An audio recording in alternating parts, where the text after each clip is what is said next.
It has been said many times for more than a year. Where has he been? Alexei Urmanov in Lillehammer was an Olympic champion.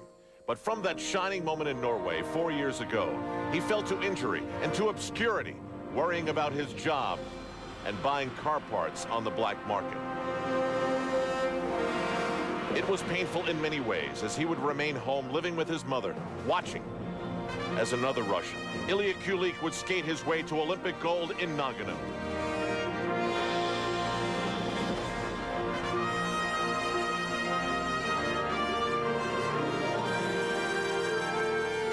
At 20, and wearing costumes to remember, Kulik would spin 4 times, riding a quadruple to victory. No one had done that in the Olympics before. Kulik's inspiration for that was Kurt Browning, who remembers back to a decade ago when he was Christopher Columbus, landing in uncharted territory with the first ever quad. However, the Olympics left him unfulfilled. Todd Eldredge can relate. The millimeters of miscalculation cost him a medal in the Olympics, a gold in the Worlds. These are the careers and the faces we turn to now, including Michelle Kwan. What would be victories for some are less for them, but their journeys and commitment make them part of a figure skating culture that embraces them for how close they came, how good they are, and how hard they fight. This is what brings them to their next challenge tonight.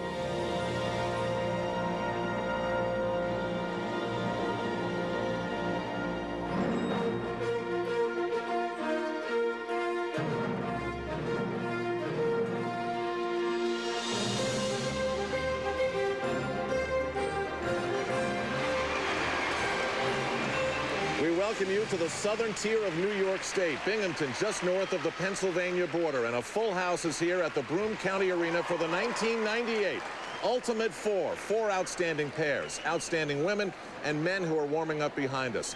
Hi, everybody. I'm Al Troutwig, along with Sandra Bezic, and this is under the auspices of the International Skating Union. So a short program followed by an interpretive free skate, judges and all their hard looks at scoring. And we're going to see Todd Eldredge, Alexei Urmanov, and 2 other men who, separated by a decade, did something outstanding in international competition for a first time. The quad men, Kurt Browning, Ilia Kulik.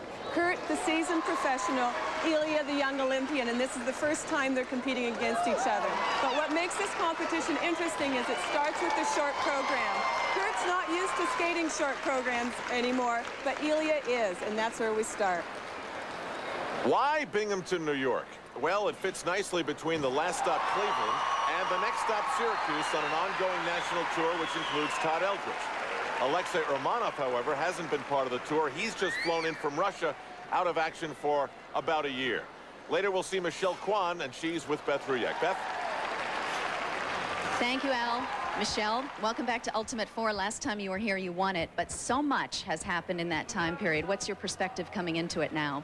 Well, inside and out, I've changed a lot within the last 2 years.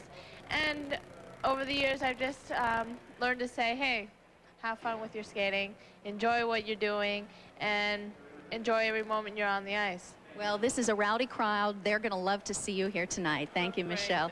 Back to you, Al.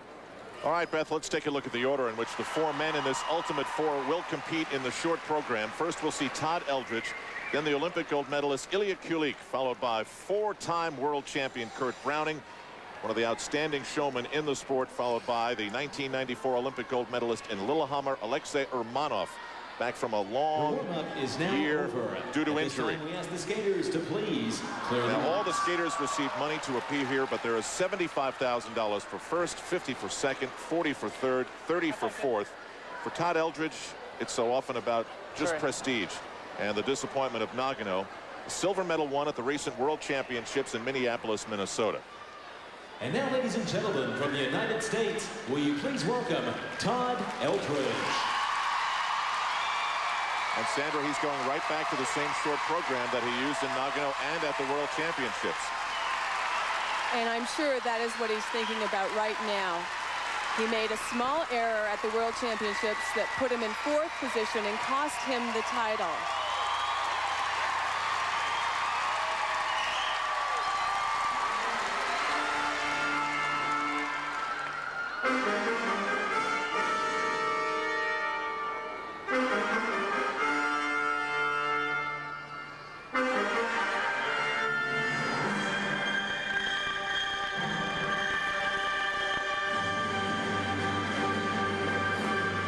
short program, 8 elements, do or die. He opens with his most difficult triple axel combination. It's where he made the mistake at Worlds.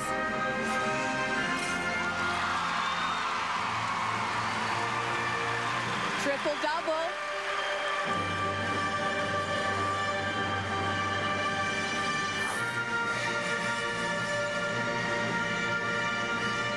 Second most difficult element, the triple Lutz out of footwork. Beautiful.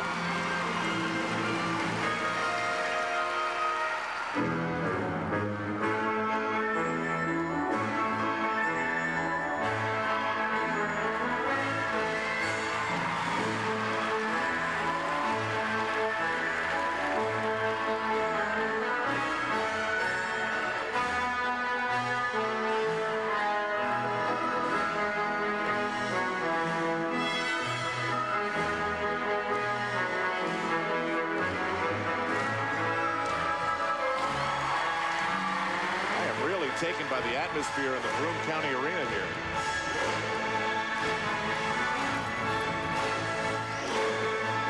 It's an educated crowd. They know who and what they're watching.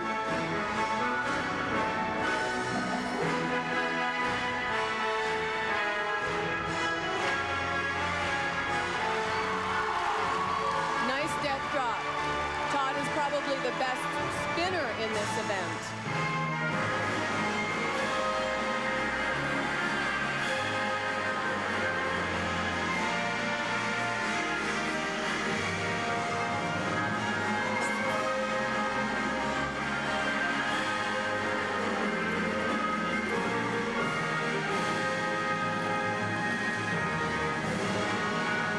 One more element, the combination spin.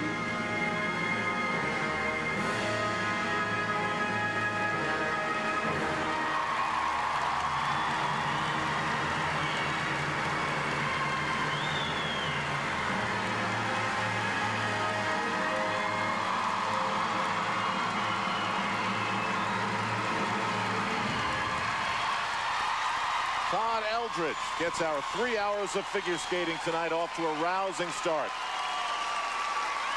With an excellent performance. He was completely free and loose.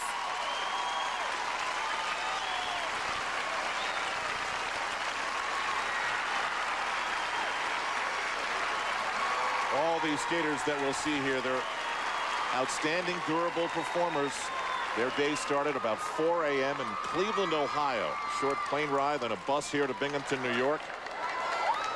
And Todd Eldredge looked fresh as those roses he's been receiving from the crowd.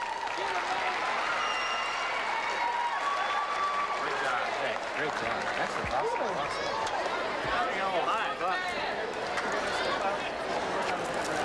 Four sets of judges. Todd set the course of this performance with a beautiful combination. Triple axel, double toe. Now, he may need a triple axel, triple toe loop in this event. There's the axel, and here's the double, and that may cost him a position. It depends on what the other men do. Judges from Switzerland, Germany, Canada, Russia, and the United States. Early reaction to 5.8s across the board.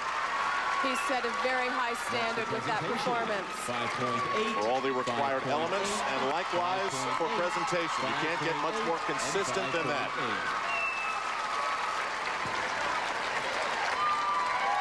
Todd Eldredge back later. Now on center stage here in Binghamton, wearing one of those costumes that made him a name to remember before the Olympic gold medal, Ilia Kulik. Give a warm welcome to Ilia Kulik. And everybody wanted to know, why this? Why the yellow shirt? And he downplayed that. You know, he said the stuff about all my costumes and outfits is done. My skating talks.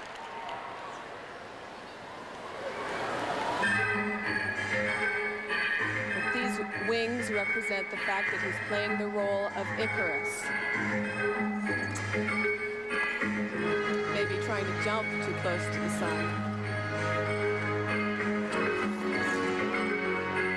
And he opens with his combination.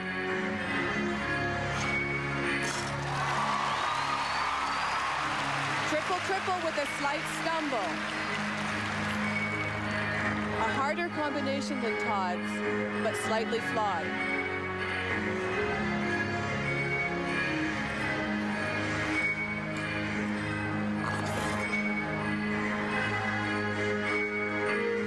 Triple Lutz.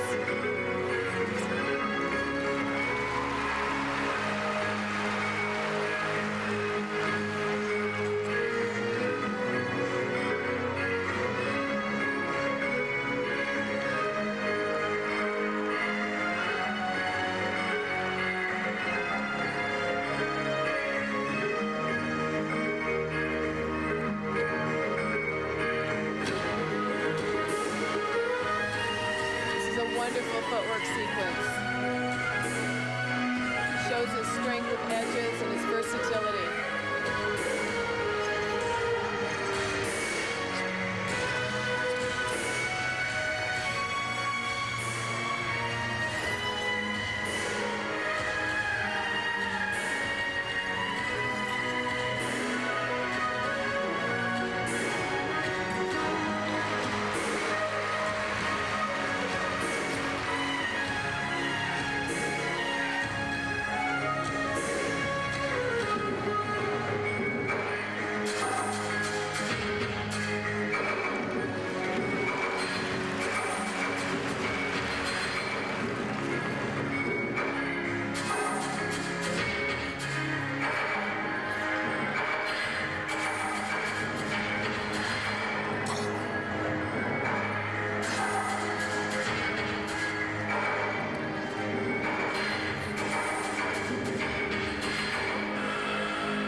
The rosy cheeks of the Olympic gold medalist, Ilia Kulik, getting used to his new life as the Olympic gold medalist. That's when things dramatically change. And another well-skated short program, but not as free as Todd's, and you can see that even by the audience reaction. Kulik scores are coming up. Meanwhile, Kurt Browning is on the ice, representing what is professional and what is next here in Binghamton. In Binghamton, New York, the Ultimate Four continues. Kurt Browning about to compete. He is rarely flat, but that's largely the feeling here for what Ilia Kulik did moments ago. Marks for required elements for Ilia Kulik. 5.6. And they're lower than Todd Eldredge. 5.8, 5.7. Only 1.58 in the required elements. And I think those reflect not only the jump, but also the overall performance. Todd was great and totally free. 5.7, 5.8. Kulik will be second behind Todd Eldredge. All five judges rated Eldredge #1. Let's go to Beth Ruyak. Ilia, I'm getting used to seeing you relaxed and nervous. Was there a bit of nervousness in tonight? It was because short program, you know, it's always nervous. 8 elements, and I didn't skate it a while, you know, after I was withdrawal from my worlds. So yeah, it seemed that you relaxed a little bit after the bobble on the triple-triple. it wasn't really a bubble, so it was a little mistake, but that's okay. Thank you. Thanks. A quote-unquote little mistake in trying to hit the 8 required elements of the short program. It may not be a major thing for someone who's just coming off the amateur international scene, but for Kurt Browning a year ago in Boston in the Ultimate Four, matching up the 8 required elements was an extreme challenge, one where he absolutely missed and skipped the beat. He actually stopped in the middle of performing it, and all he could do was apologize to the crowd.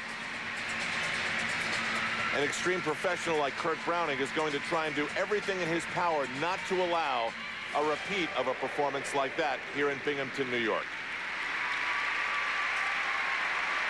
I'm sorry, that's all he could say. Canada, please welcome Kurt Browning. In a short practice for this upcoming performance, Kurt Browning stepped onto the ice and said, I hope the routine in my head matches the music I'm about to hear. And it's from Led Zeppelin. I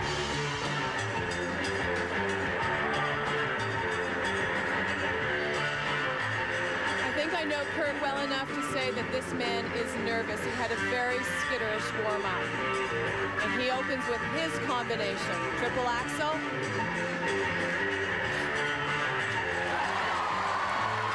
He had that. He could have done that.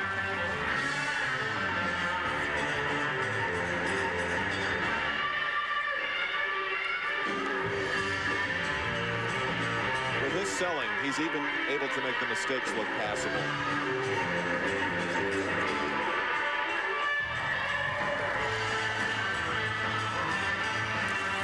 Footwork into triple toe loop. A much easier triple than the other man.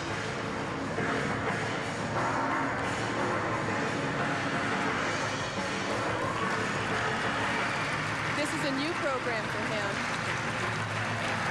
Music that he normally wears hockey skates to when he performs on tour. Why is that? He wears hockey skates in the show for this particular number. For fun.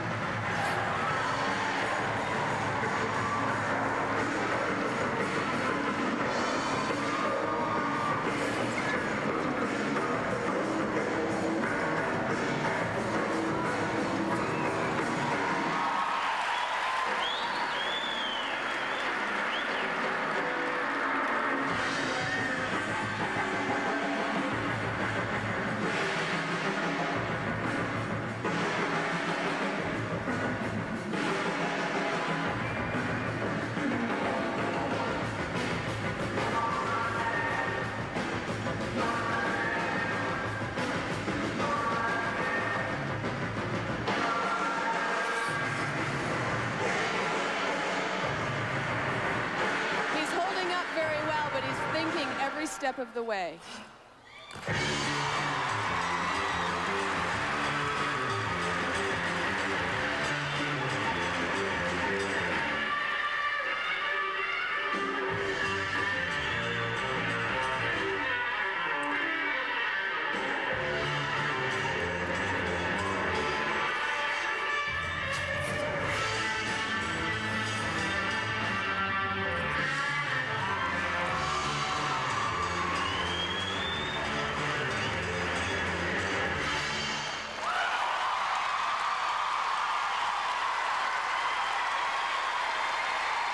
The judges here in Binghamton have spoken. Well, he's kind of happy with that. But I know he's kicking himself over the triple axel combination because the first jump was gorgeous and there was no reason not to do the combination except nerves.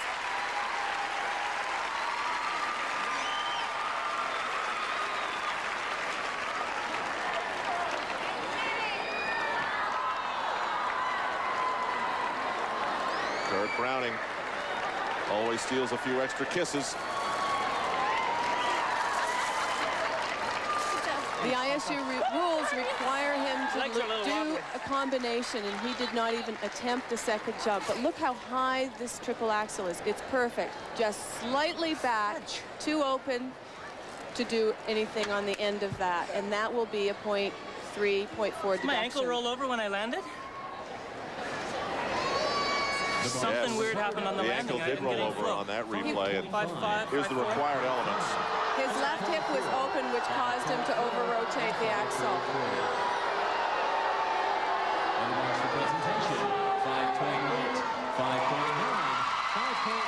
I did not notice the ankle rolling over, but it could very well have because of his hip action. 5.9s that they like. The second mark was for the audience.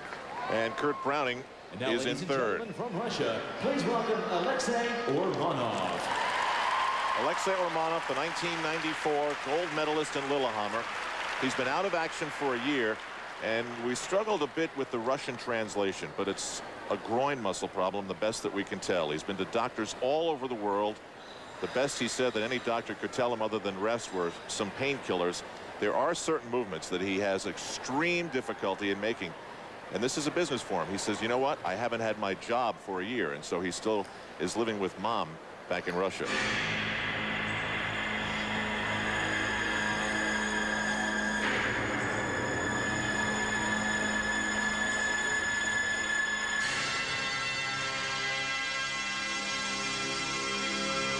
was devastating for him to miss the Olympics this year. And now his first time back, this is his moment to say, I'm here. Opening with his combination. Beautiful triple-double. Same difficulty as Todd's.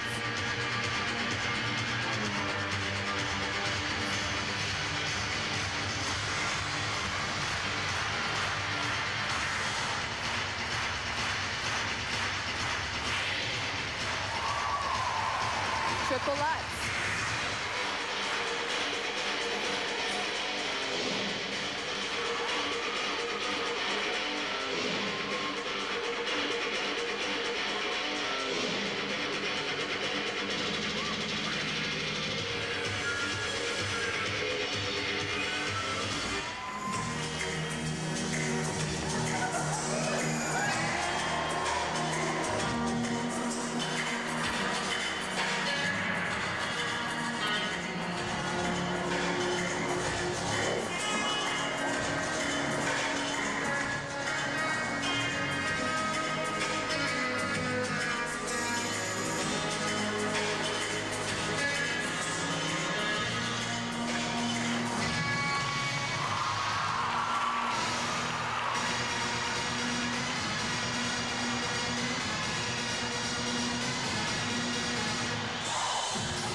Probably is not a sporting event in America that doesn't have this song played in its arena every night.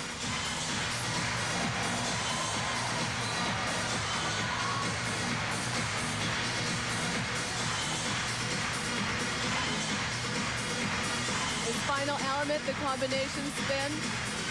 Another excellent performance.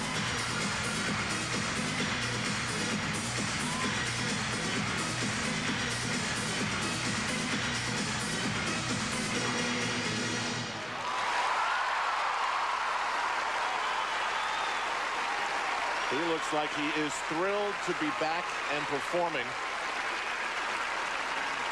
And that was a bit of a statement performance. What an accomplishment for him. To have not competed for a year and to step on the ice for the first time and skate perfectly. Backstage, Todd Eldredge might be saying, I've got my work cut out for me.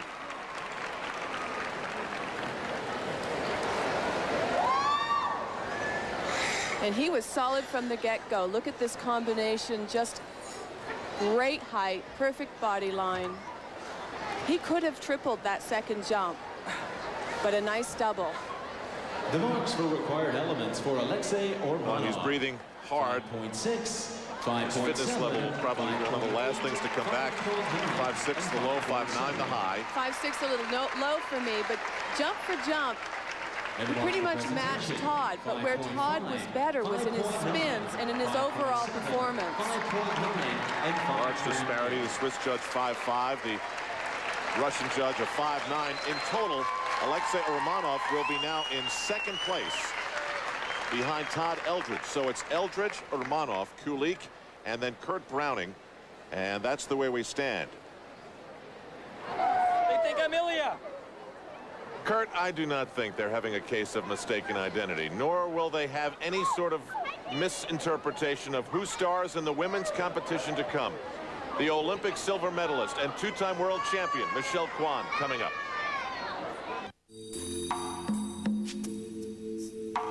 I've heard a lot of silver medalists say I couldn't look at my medal for, 17 years, and I just couldn't bear looking at it. But for me, I think I have a secret bond to my medal. I've looked at it a million times, and every time I look back, it shows the what I've done in my skating, and I feel proud, very proud. I look at it and I get flashbacks of when I was young, starting skating.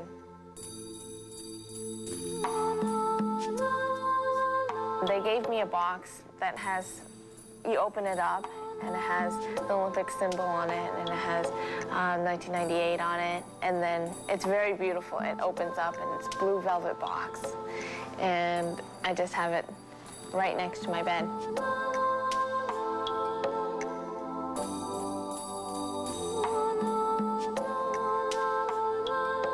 To stay amateur and to be in the same level, you can't lack any of the desire and everything that put you up there. You gotta keep it moving, letting it go. It's just like a wave. I gotta be strong. I've gotta want to do this. And, you know, I don't think it's gonna be hard because I love skating and I wanna be there in 2002 and I'm willing to work hard. And so Michelle Kwan reconciles that one night in her life when she didn't stumble nor fall, but fell victim to the almost imperceptible tenths of a point difference that sometimes separates the gold and the silver medal champions on that given day.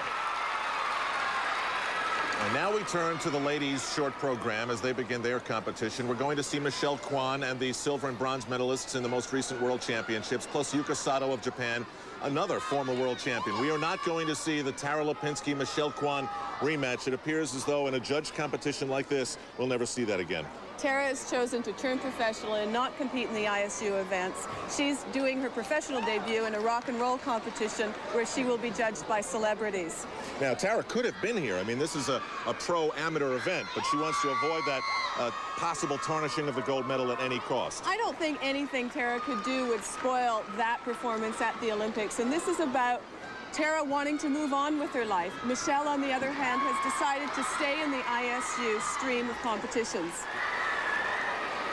These athletes as well receive money to appear here in Binghamton, New York. There's also prize money, $75,000 for the winner, 50 for second, 40 for third, and 30 for fourth. Yuka Sato will be followed by Maria Slutskaya, Irina Slutskaya of Russia, Michelle Kwan of the United States. Yuka Sato is a one-time world champion who once turned pro and won that title as well. Now she's one of the most refined performers in the world, frequently performing with Midori Ito in her native Japan. Well, ladies and gentlemen, please welcome our first competitor from Japan, Yuka Sato.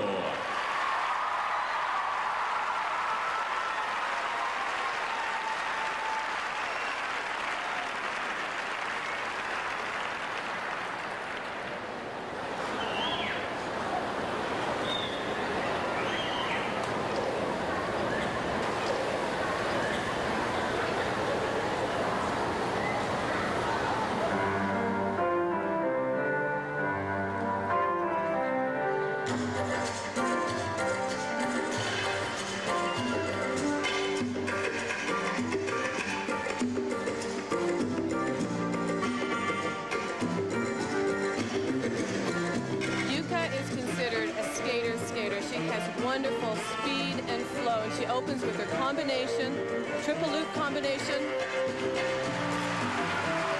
Little squeaky on the landing of the double toe loop.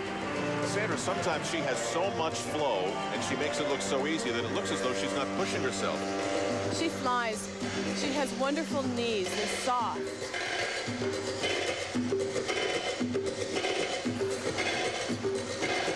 Triple Salchow.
little wobble at the end, and she seems to be wincing at that, but pretty smooth, no? Not as secure a performance as I'm used to from Yuka. Although she landed all her jumps, she struggled with them.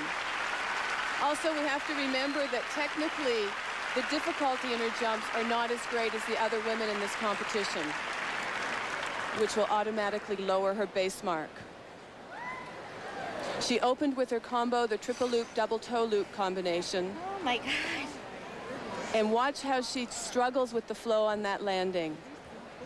No set deduction for that. And then her third jump element, the double axel. This was almost what we call a waxel, where you take off on the heel, and she really had a wild landing on that. So a wild axel becomes a waxel. The marks for required elements for Yuka Sato. And now the marks for Yuka Sato, the first set, the required elements, and they range from a 5.4 to a 5.6. That's not a grand range of dispute. And those reflect the fact that she did triple salchows and triple loops as opposed to lutzes and flips. Presentation received much better by the judges. And Yuka Sato sets the bar. She's the first of the 4 to go.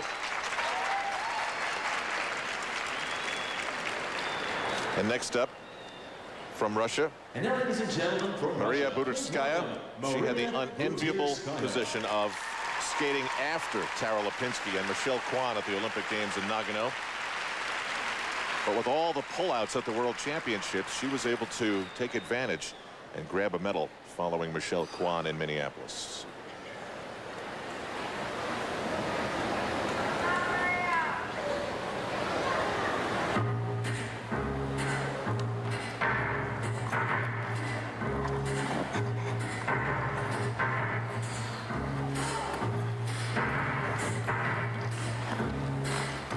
And this is the short program she's skated all season to Fever.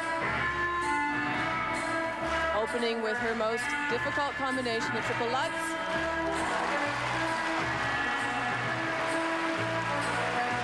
Struggled on the landing of the double toe. 0.1 deduction.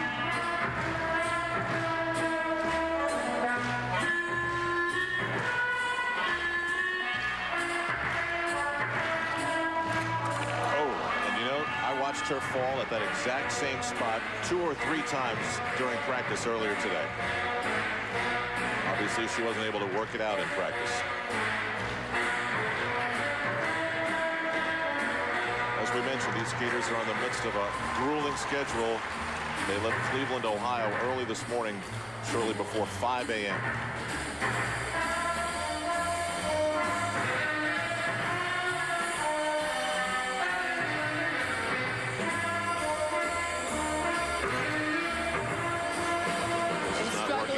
Double axel, that pretty much puts her out of the picture.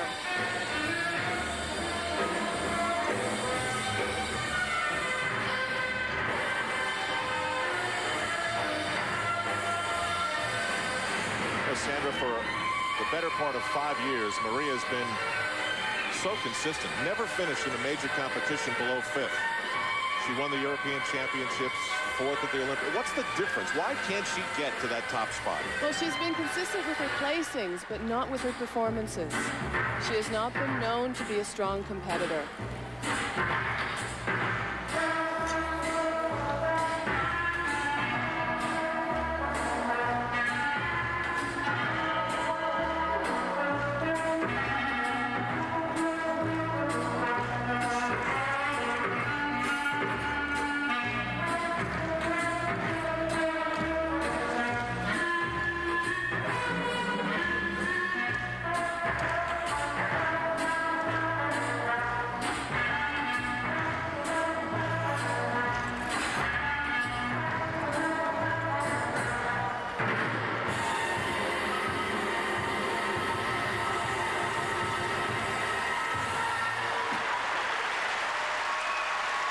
From Moscow, 25-year-old Maria Budurskaya. What Maria has struggled with in the past is giving 2 strong performances in one competition. She may do well in the short program, play 2nd or 3rd, and then drop in the long, or vice versa. She was so close at the Olympics, but Lu Chen edged her out for the bronze. Lu Chen has gone back to college. And here's her triple Lutz combination. Nice height on the triple Lutz. Good position for the double toe, but not enough flow out of that landing. And her second required jump is the footwork sequence into the triple loop. Triple loop is considered to be a pretty hard jump amongst skaters because it takes off and lands on the same foot. Too open on the landing and unable to control it. Very low marks in the required elements. And as Sandra tipped us up, no surprise there. 5.2 to a 5.4. Now the presentation. And those are a lot better. 5.8 with the 1.56 from the American judge. She still will be second behind Yuka Sato. Can Michelle Kwan challenge their marks? We shall see in a moment as we continue from Binghamton, New York in the 1998 Ultimate Four. The 1998 Ultimate Four continues from Binghamton, New York. I'm Al Troutwig along with Sandra Bezic and Beth Ruyak. We've seen the men's short program. The women's short program continues now. Later, more of these same skaters in the interpretive free skate. This is Irina Slutskaya of Russia. We just watched Maria Budurskaya perform and have a problem in two very obvious elements. These two have had quite a rivalry in the European and Russian championships over the past few years. Silver medalist at the World Championships in Minneapolis.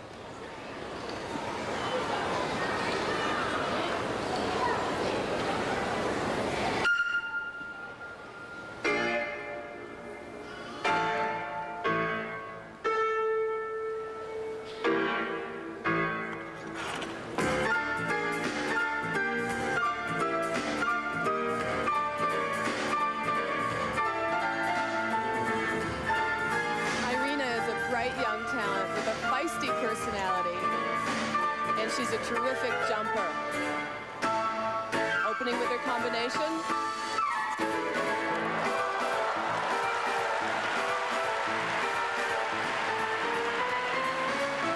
Not tonight.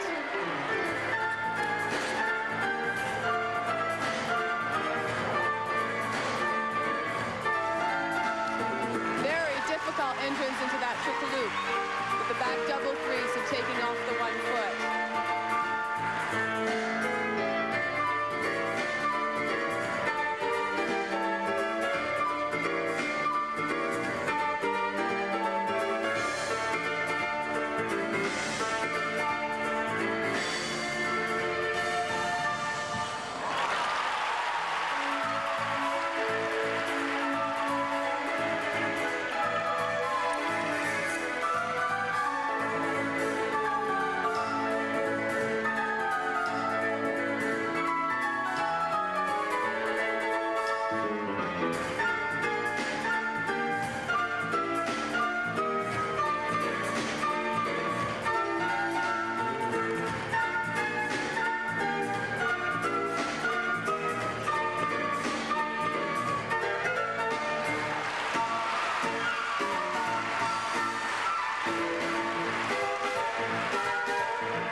They liked what they saw, but much less than the ultimate for the first three women who are setting the stage for Michelle Kwan to come in here and take over the competition.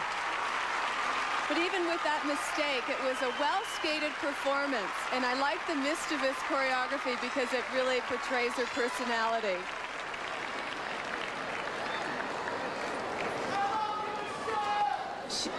She has wonderful spring in her knees and gets terrific height, almost too much height, too far forward on the landing and unable to do much except the double after the Lutz. Thank you very much. Here's a closer look at the edge, towing in. And watch how far forward she is on this landing and the wrapped free leg that causes her to do almost a back spiral, impossible to jump immediately. So there is a deduction there. But does she save something by not going down and touching with her hand? Yes, she does, and she also saves something by doing that double on the end, even after an extra step. All right, so we wait now for the marks. Looks as though they're going to move Slutskaya into the lead. Now Michelle Kwan is warming up as the crowd awaits the announcement. That's just a first glance as they are revealed on the computer and not official in any sense. Hello, everybody. English is great. I hope you can see her rosy cheeks as well. Here are the required element scores, and even across the board, 3 5.6s and 2 5.5s. And this is going to move her, yes, into first place over Yuka Sato and Maria Slutskaya. The presentation is higher, 5.7s and 3 5.8s. Even with the error, the overall quality of the performance was good. 4 of the 5 judges also rated her to be in first after the first 3 women. Now here's Michelle Kwan.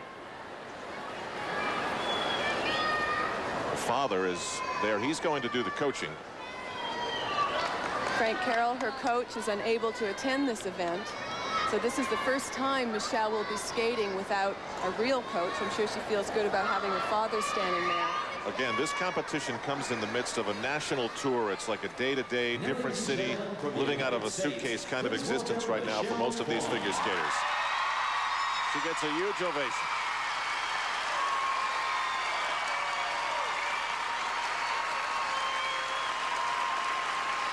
They obviously, as she hopefully will for the rest of her life, view that as a silver medal won, not as a silver medal that means anything in terms of a loss.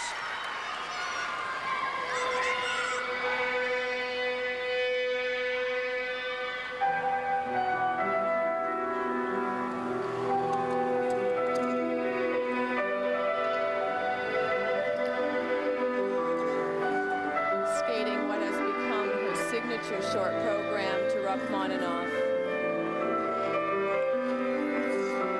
She opens with her combination, the triple Lutz.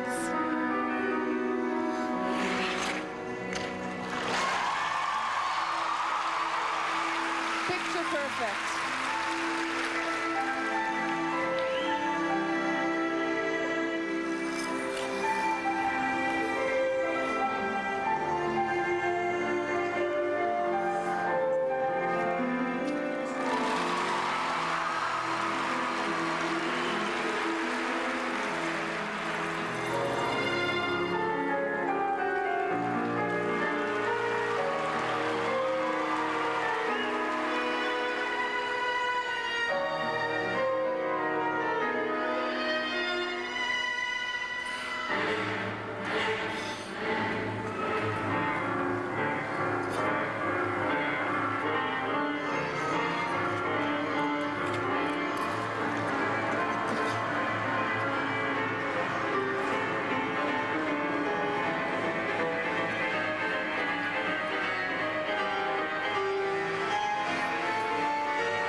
Next element, the spiral sequence that sets Michelle apart.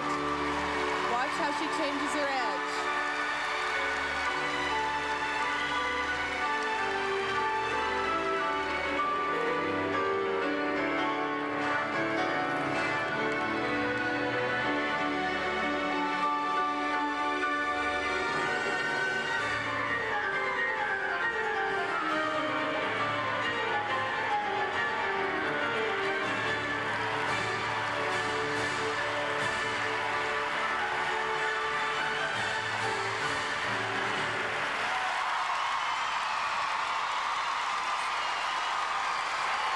up on their feet here in Binghamton, New York. That was completely and totally perfect and inspired. Dad did a good job. Great coaching. Kurt Browning was sitting alongside us here in the front row watching. He gave it a big thumbs up about halfway through. And also one of the first to get up on his feet for the standing ovation. Well, there's a symbol of her new TV deal.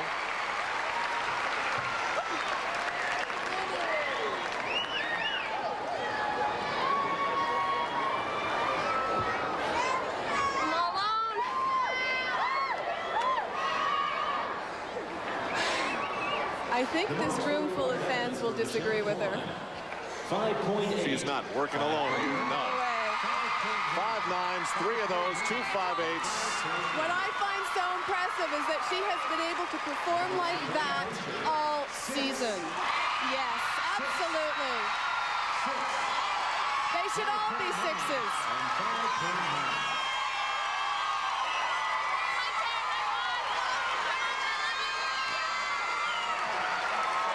Michelle Kwan moves into first. I know that you came in here tired, but you just pulled off a beautiful program. Thank you. My short program was a lot of fun, and the crowd was amazing. I mean, you can just listen to them, and really exciting, really exciting. No coach here tonight. Did that make a difference? A little bit. Usually I have Frank, tell me when to put my skates on, tell me when to go on the ice, so then I don't have to worry about it. Now it's like all up to me, so. Hey, Frank, she's still getting sixes. You got to notice that. Gotta come back. Help! See you later, Michelle. All right, Beth, it's Michelle Kwan in first, and all 5 judges placed her there, no surprise. Slutskaya of Russia second, Sato of Japan third, Budurskaya of Russia is in fourth. But of course, in an event like this, what they say is, that was great, now do it again later. Upcoming, it's the pairs in Binghamton, New York. In pairs, the word of power is Russia. One woman can say, I'm the Olympic champion. The other, I'm the world. Since they are so close in a competition like this, they and their men can fight it out. 2.5 weeks ago, Kyoko Ina and Jason Dungeon were part of this world best mix when her spinning elbow fractured his skull above the eye, and their world championships ended before they began. They're back and surviving that same move, but only in last place in this Ultimate Four.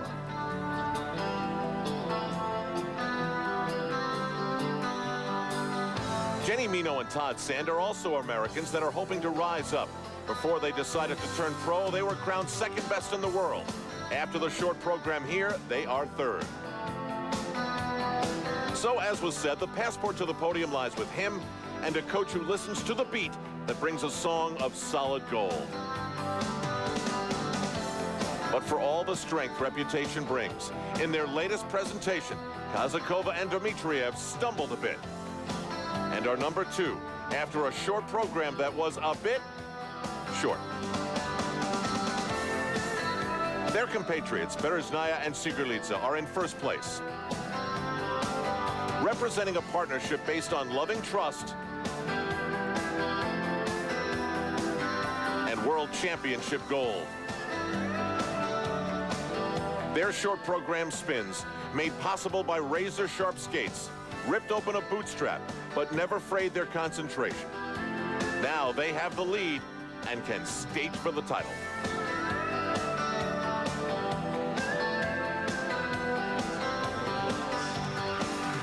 Set for the pairs, here's a check of the standings in Binghamton, New York at the Broome County Arena. Berezhnaya and Sigurlitsa, Kazakova and Dmitriev, Mino and Sand, Ina and Dungeon in fourth. Analyzing the numbers, only the top 3 pairs have a chance here. For example, if Mino and Sand can claim this free skate, they can win the 1998 Ultimate Four. It will be another day of disappointment for Ina and Dungeon. After that fractured skull received in preparation for the World Championships, he's been bothered by headaches, at times unable to eat, backstage telling Beth Ruyak he's lost 10 pounds. The doctors have said it would be better if you don't skate. But then again, he said, this is my job. This is what I do.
and butterfly. Although this is the interpretive competition, the judges are looking for technical difficulty, such as this side-by-side double axel. Very nicely done, and something that must be very difficult for him to do, the rotation, because of his headaches.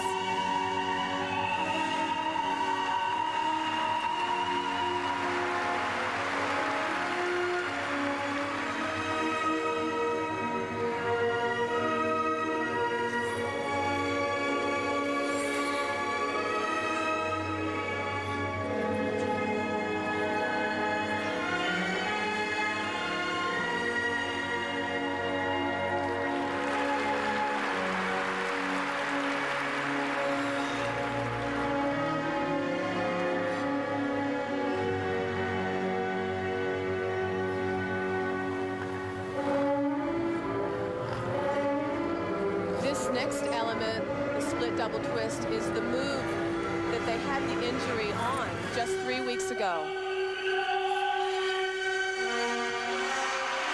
you can certainly see how that could happen.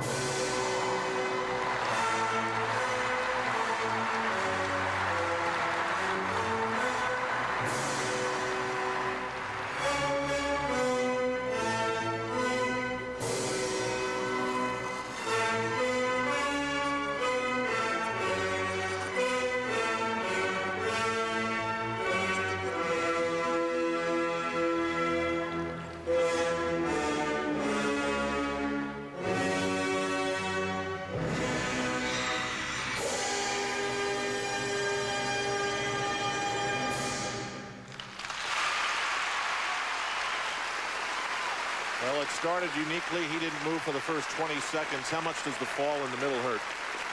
The throw triple loop is an extremely difficult throw, and it is unfortunate because it was their hardest element in the program. That will definitely reflect in the technical mark. They've only been on the ice 8 days since the injury, and Jason was saying that he felt so tentative in the short program, and I think that feeling carried over to the long.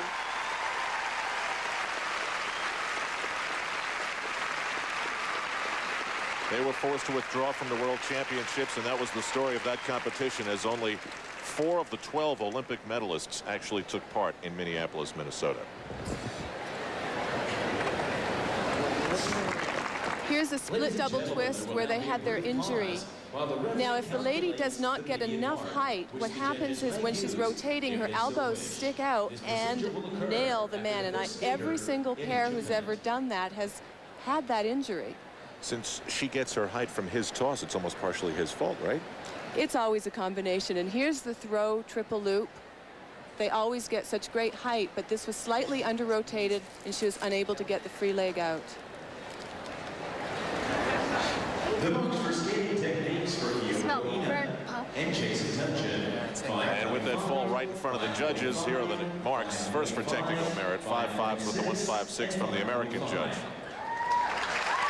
This is a difficult competition to prepare for because the rules are structured around amateur rules, but then the number of elements are restricted. So they're not allowed to do any show moves, but they're also not allowed to do as much as they do at the Olympics. Now, ladies and gentlemen, from the United States, please welcome Jenny Mino and Todd Sam. They came together in 1992, went to Lillehammer, and that's when love really bloomed. They got engaged and now married. They are the silver medalists, the reigning world silver medalists.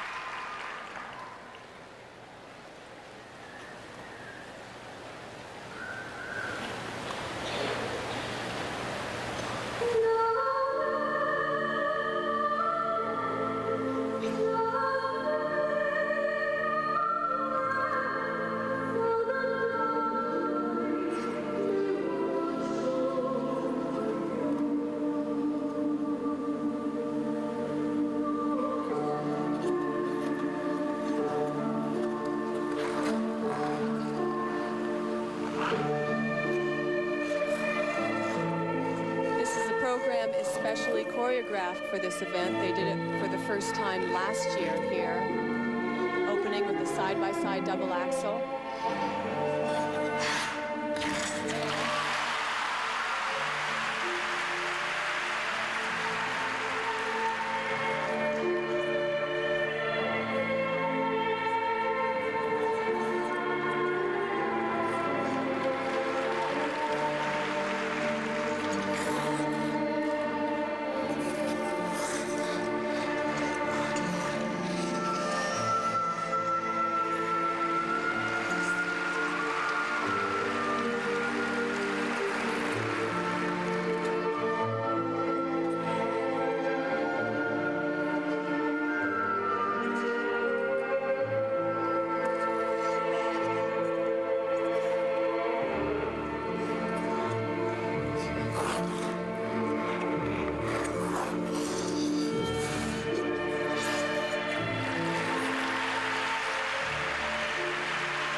Are only allowed one throw at this event, and this is theirs, the throw double axel.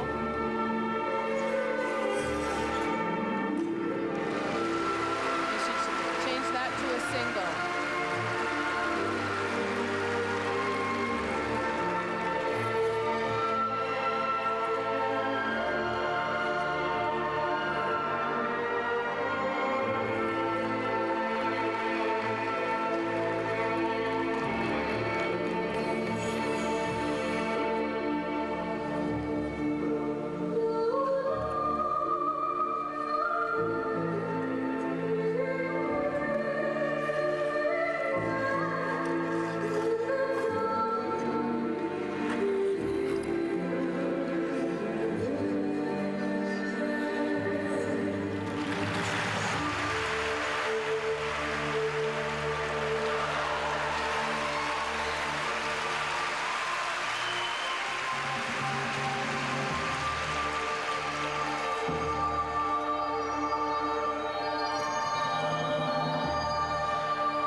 Todd Sand in a difficult spot facing Kazakova, Dmitriev, Berezhnaya, and Sigerlitsa.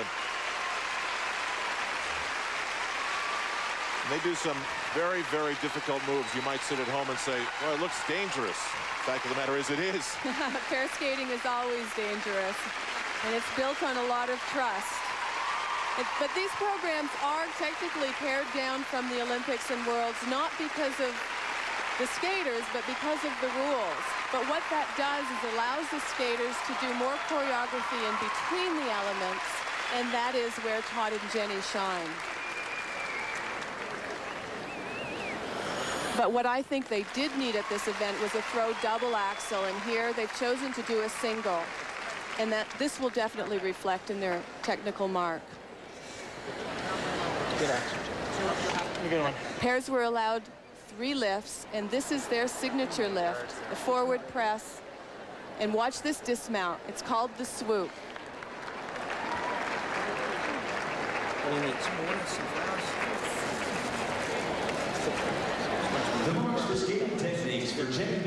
the 3-time medalists in the World Championships. Watch the technical merit marks roll across.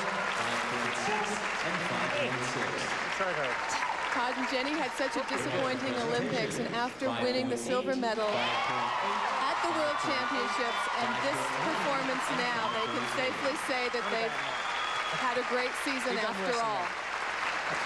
That moves them now into first place ahead of Ina and Dungeon, but of course still to come Kazakova, Dmitriev, the gold medalists of the Olympics, Berezhnaya and Sigerlitsa, the pair that was in first at the end of the short program.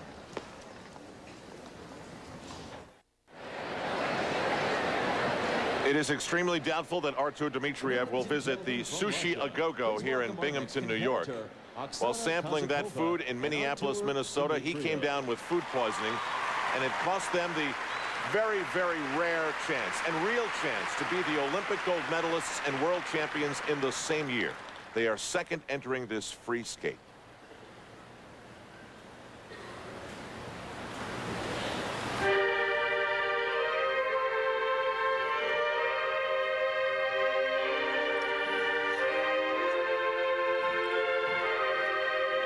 And this program is a slightly pared-down version of their Olympic program.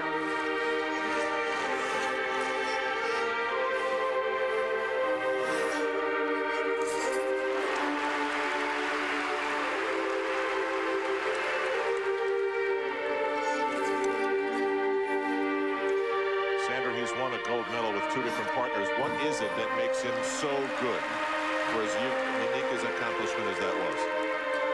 His passion and his ability to rise to the occasion.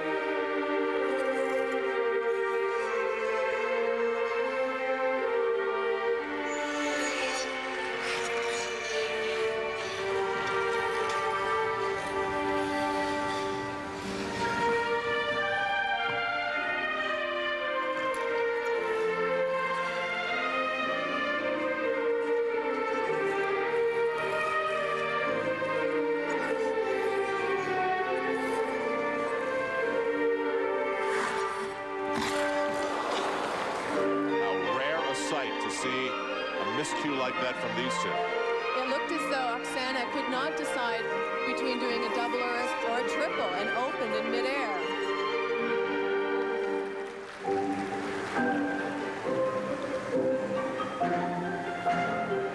Mino and Sand are most interested in that turn of events.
Oksana Kazakova and Artur Dmitriev, and you know with that look in each other's eyes, what happened?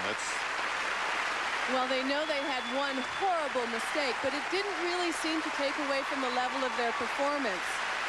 Their program technically was more difficult than Jenny and Todd's, and it was more detailed choreographically. I'm not quite sure what the judges are going to do with this. When you're doing a throw triple sal, there is no room for hesitation. Her right leg did not come through, and she was not able to pull in and rotate. Opened up going forward, and there's no recovery from that.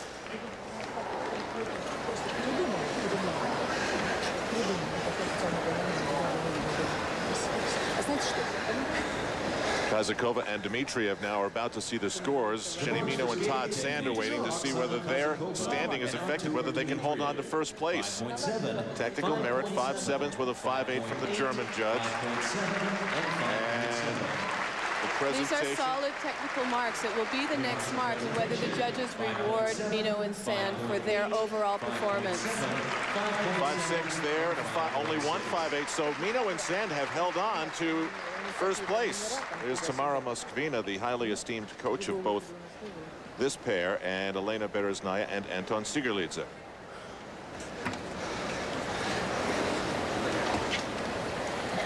Four of the 5 judges have placed Mino and Sand in first after that third performance. Only the Russian judge placed Kazakova and Dmitriev in first place. And so Mino and Sand hold on. Ladies and gentlemen from Russia, please give a warm welcome to last Irina pair. And Anton. I'd love to know how Tamara plays this. I mean, to have pairs up against each other like this, back to back, first and second, and it happens whenever they meet in competition. It is their lead to hold on to. One of her teams is the veteran, and they are the teachers, in a way, of this team, and that's how Tamara handles it.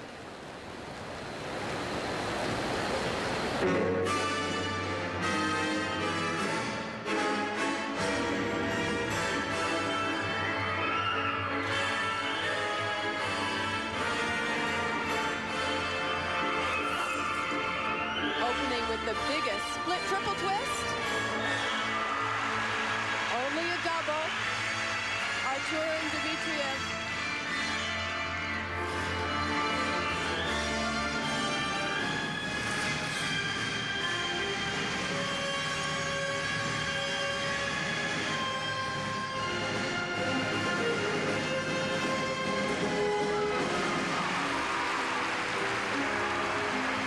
Very nice side-by-side double axel, double toe loop combination.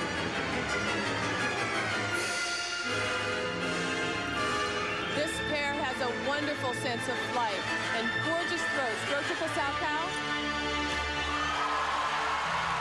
Beautiful.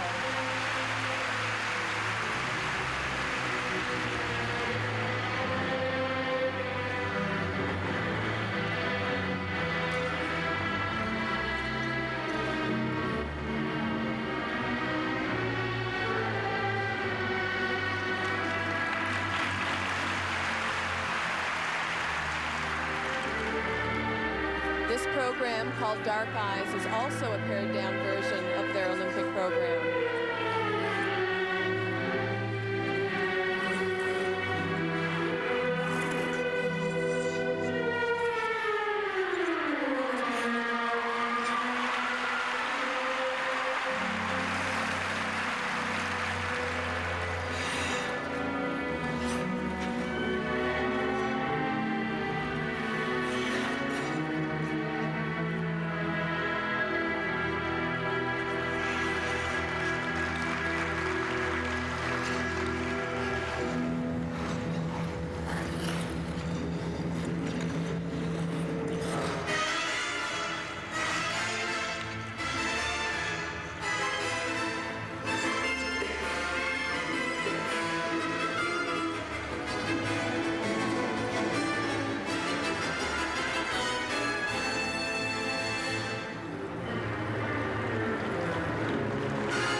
Theirs is one of sport's most unique stories. Hers, one of the most endearing comeback tales you'll ever hear. A fractured skull and a spin with a former partner, and she had this man at her bedside as she recuperated. Her reflexes were gone. The doctor said she may never be able to skate again.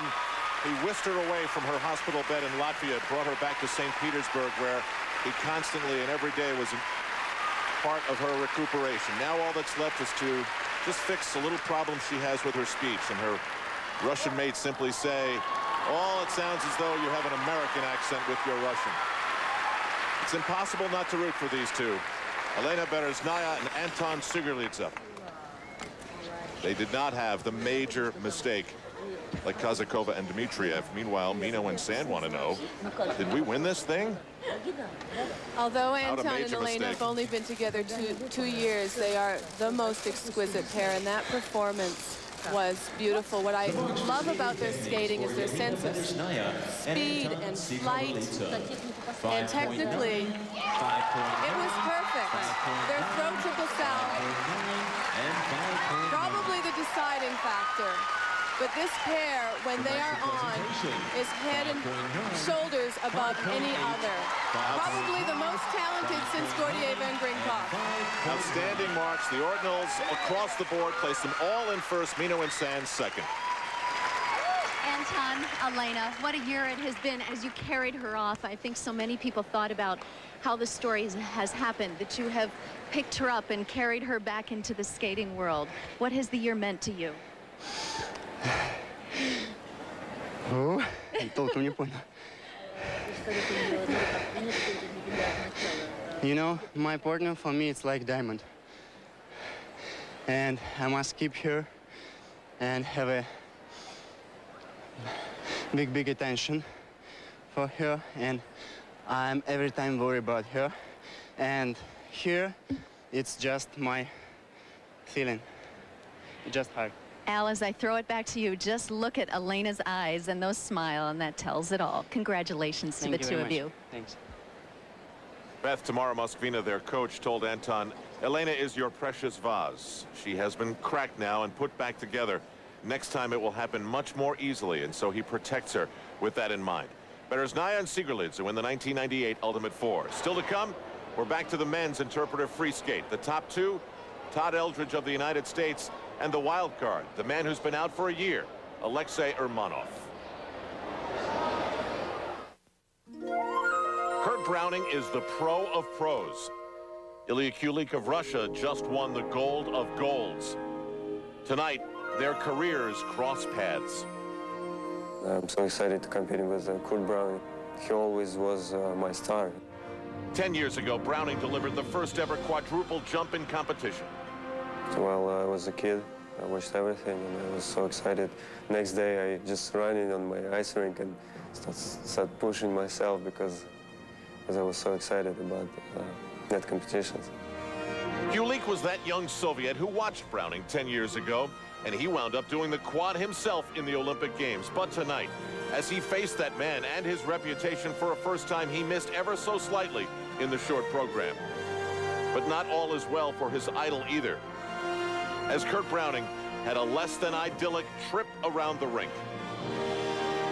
So as they look upon the standings, they see someone else delivering a comeback surprise. His name is Alexei Urmanov, lost to injury for more than a year.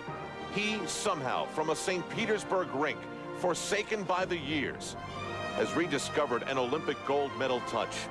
And in a place far from St. Petersburg, finds himself in second place, poised to make a move.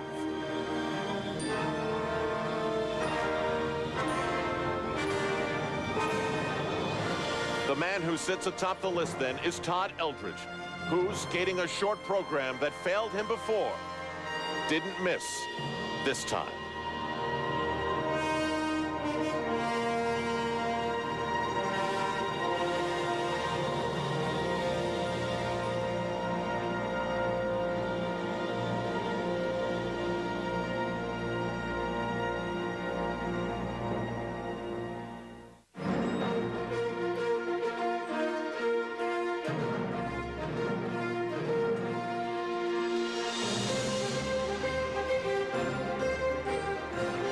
1998 Ultimate Four continues now from a sold-out Broome County Arena in Binghamton, New York. Some consider to be in the locker room at halftime with the lead a luxury. Others consider it pressure. How will Todd Eldredge handle the situation which is his? And what of Ilia Kulik and Kurt Browning? They are not part of the top two. And of those two men, dare we use the word quad? Let's go to Beth Ruyak. So, Al, the question is, will they or won't they? And Kurt Browning says, yes, he will. He tried 2 quadruple jumps in practice earlier today, landed one solidly, and says since he's in 4th place, it's worth the risk. Ilia Kulik, on the other hand, says no, he's not going to try it. He hasn't been training it for the past 3 weeks. He's had a pinched nerve in his back, and he says he'll rely tonight on his triples. Todd Eldredge, though, is in the lead right now, and even though he does a quad in practice, he does not do it in competition. You won't see him try it tonight. His coach, Richard Callahan, says, though, Todd is finally, again, since the Olympic disappointment, enjoying his skating, and very much, Al, looking forward to winning this competition tonight. How interesting. Separated by a decade, their famous quads playing a factor in the 1998 Ultimate Four. Here's the men's skate order. Kurt Browning will go first. Then it's Ilia Kulik. They finish 4th and 3rd, respectively. Eldredge and Urmanov in a draw. They flip. Eldredge is first, but he'll skate 3rd. Urmanov is 2nd, but he will skate 4th. And now there's great anticipation. I don't know that anyone in the arena could possibly guess that they're about to see Kurt Browning attempt to try a quad jump in an effort to win. But we mentioned his competitive spirit. What do I have to do to win? Do I need a quad? Do I need to be perfect? Yes. Okay, I'll do it. Several weeks ago, someone reminded him that it was his 10th anniversary of landing the quad to the day, and he landed it in performance that night. Ever since, he has been landing them, so anything's possible. All right, this is part of the cool of Kurt Browning.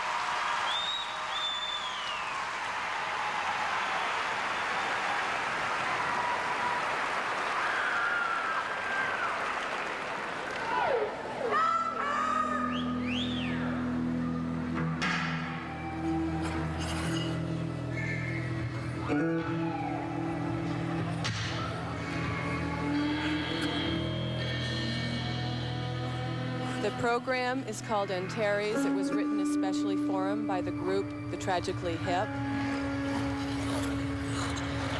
A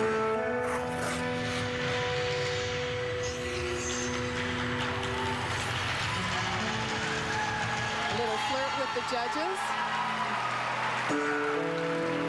Why should they be left out?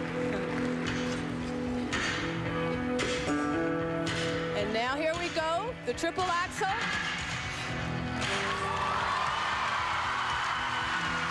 One down. And now, if he's going to do it, it'll be right here. Quad toe loop.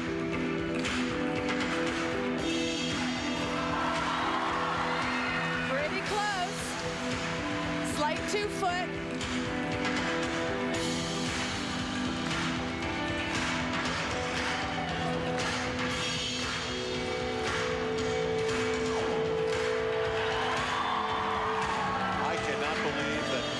Let the old man come in here and do a quad, and he won't even go for it.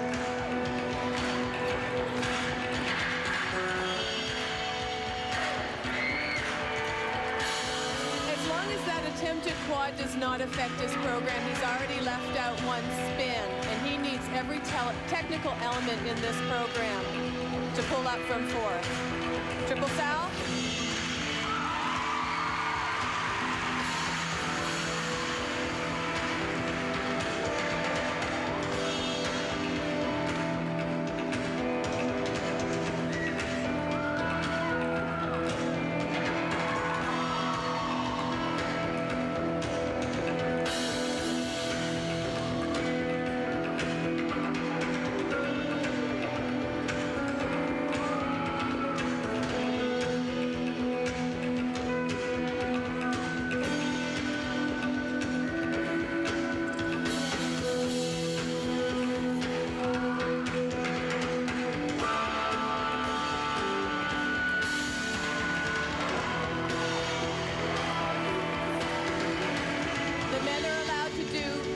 Triples in this competition. Kurt's only done 2 so far.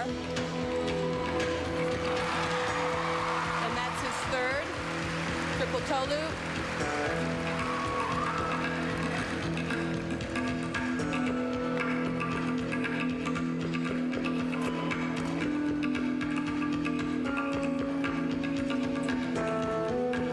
But the judges are going to consider this footwork as hard as any triple jump.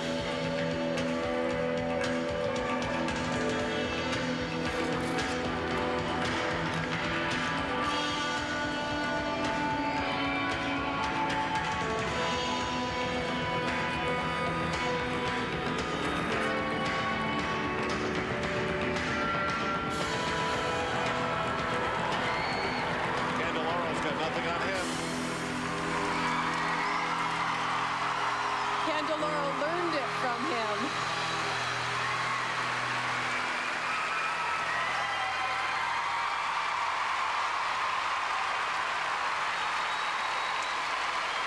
It's hard to imagine that Kurt Browning can be happier than when he's out there doing this. Seems to be what he was born to do. He knows how to get himself pumped. He knows how to work himself into a place where he can perform and give every ounce of his energy. And he does it over and over again. And he loves his audience as much as they love him.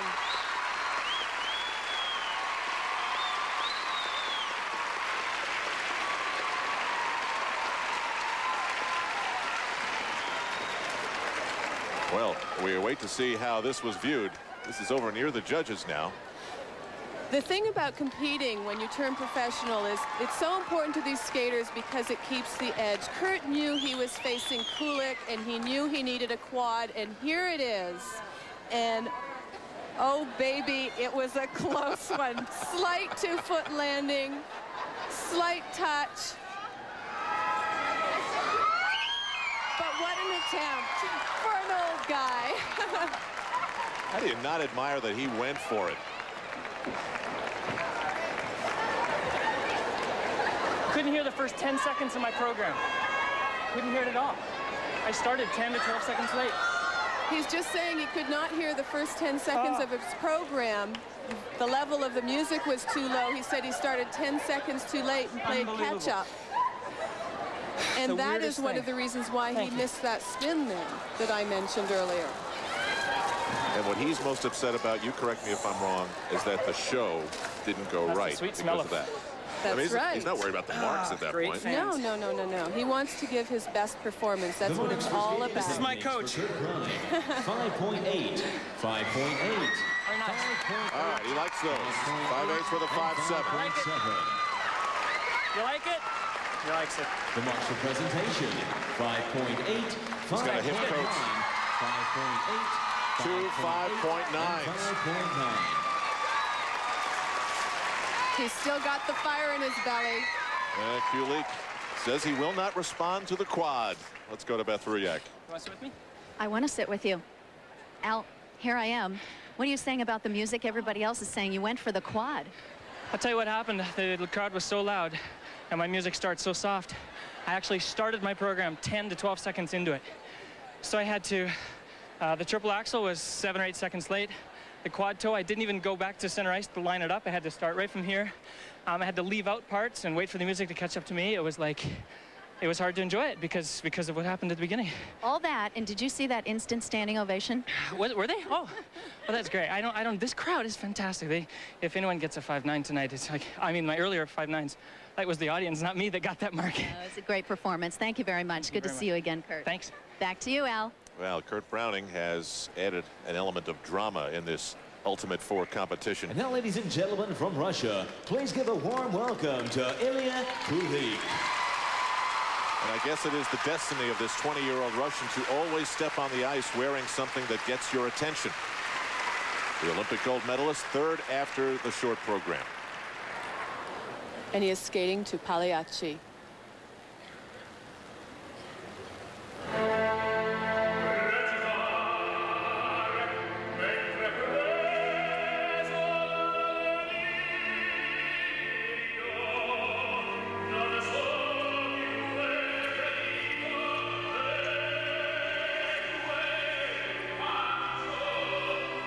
Opening with a triple axel.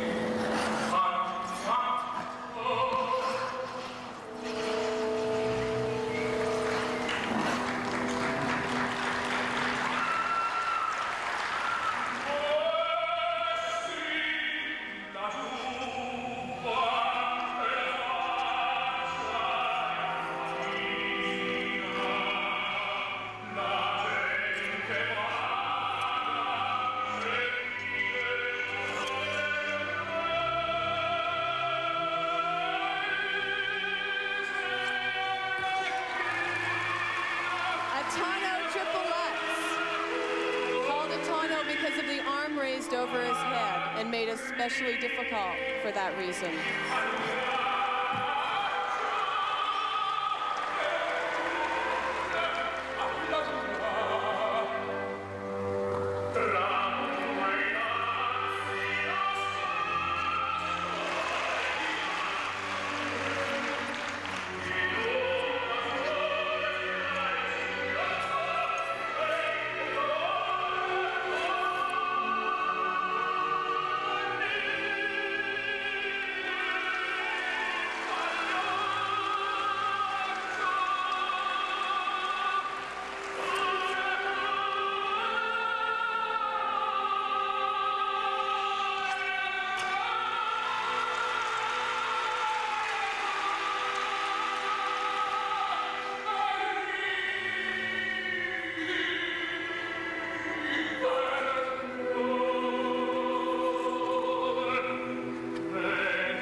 The happiness and bitter sadness from any opera, the black, the white, the good, the bad of it, in Ilia Kulik's performance today. And there's been much discussion backstage with the Russian skaters and their coaches about how the Russians go the theatrical route. When they hear a piece of music, they want to be the performer. Let masculinity be damned. They want to wear the appropriate costume.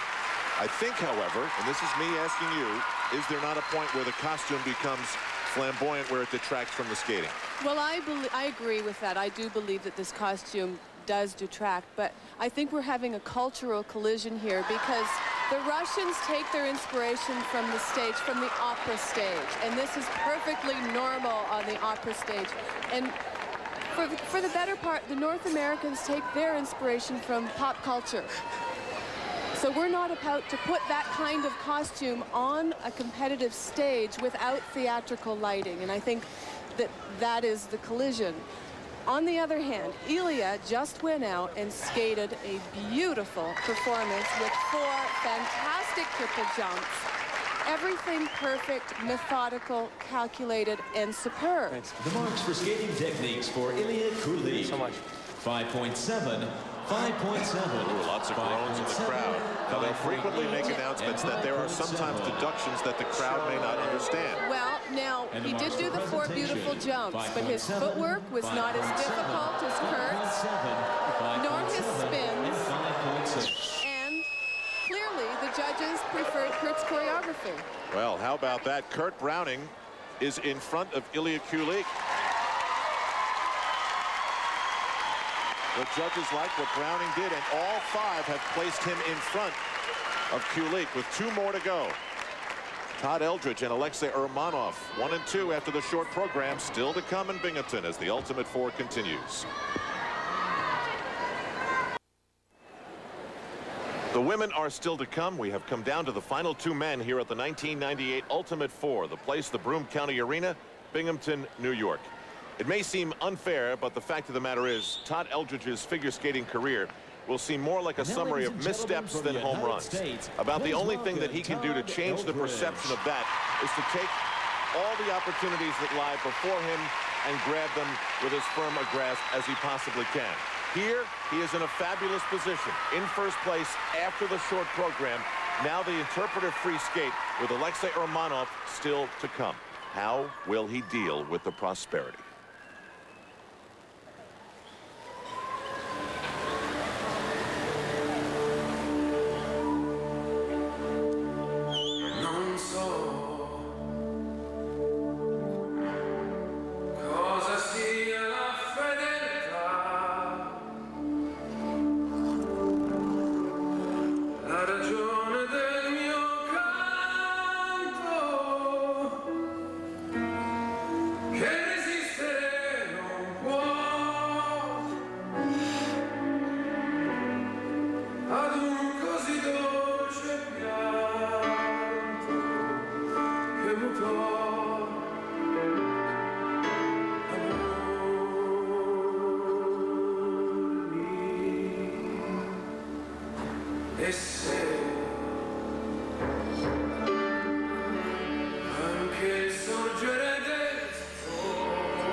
Because this is the interpretive portion of the competition, the judges are first looking at the musicality and the choreography, but there still has to be technical ability, and that was a beautiful triple axel.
Another standing ovation. We've got a new figure skating hotbed, and it's Binghamton, New York. And you've got to love it.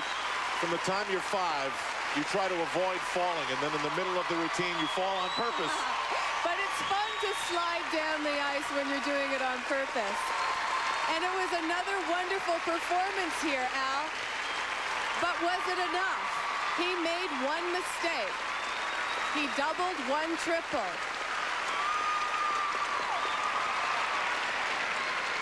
Alexei Urmanov is the last of the ultimate 4 men to skate.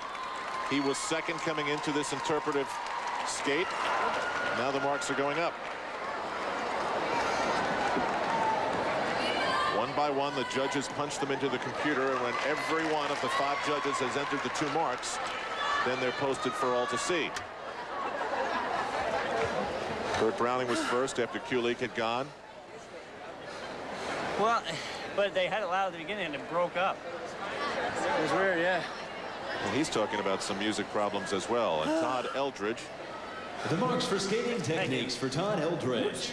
5.8. Gets 2 first place ordinals from the judges. 3 still for Browning. But Eldredge's short program is going to 5.9. push him to the top over Kurt Browning. 2 5.9s. 5.9 and 5.8. There you see how the judges viewed him. Now Browning could still win the free skate, which would be a moral victory for him considering he's returning to the land of the judged. This is a competition in which there is money involved, remember. $75,000 for the winner, 50 in second, 40 in third, 30 in fourth. And I bring that up because Alexei Romanov has been out of the mix, in his words, out of a job for a year. Back in Russia, he's still living with his mom. This is an opportunity to restore his reputation and his bank account.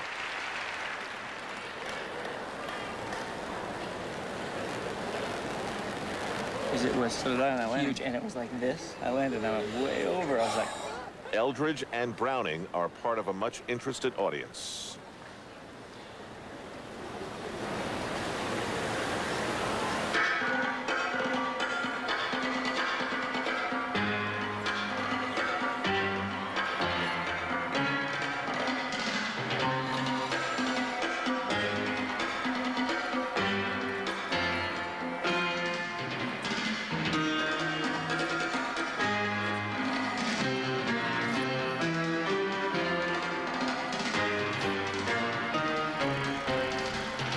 Before he does his triple axel, a warm up with a triple toe.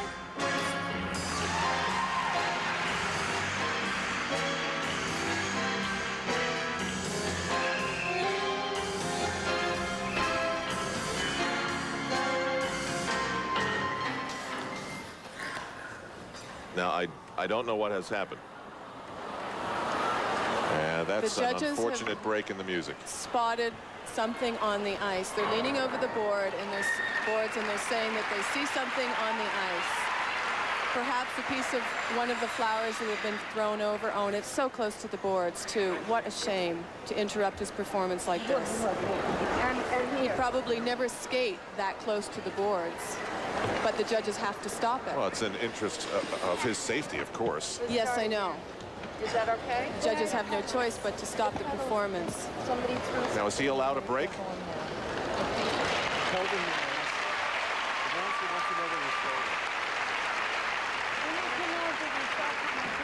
Came from right over my head.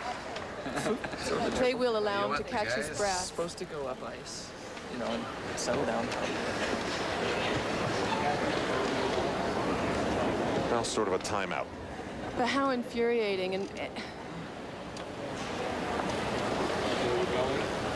when you it's one of those situations. I mean, you're frustrated, but you can't be mad because it is what it is. And no, but as a performer, whatever I'm frustration. disappointed for him because he was right there, and now he has to get back to that place that he was 2 minutes ago. Whatever frustration you feel has to be displaced from what you'd feel if you did get hurt.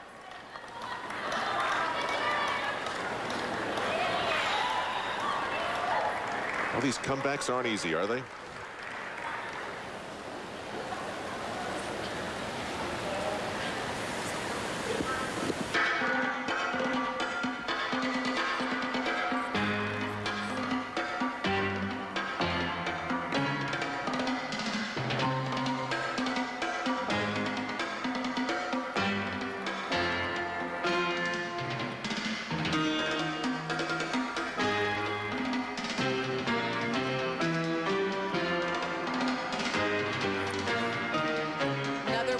With another triple toe loop.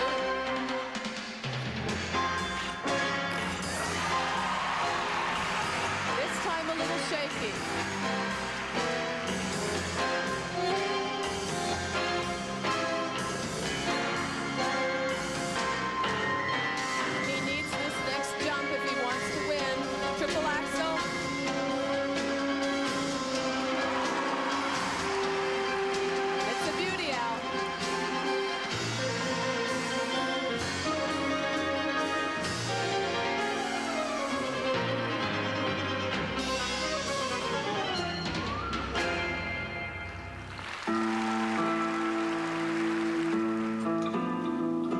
any way for the judges to cut him slack because of what happened, or do they have to treat the false start as if it never occurred? I think they're supposed to treat the false start as though it never happened, but they're human beings. They know what's going on, so that they are going to cut him some slack. It's natural. We all have.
And that was a double.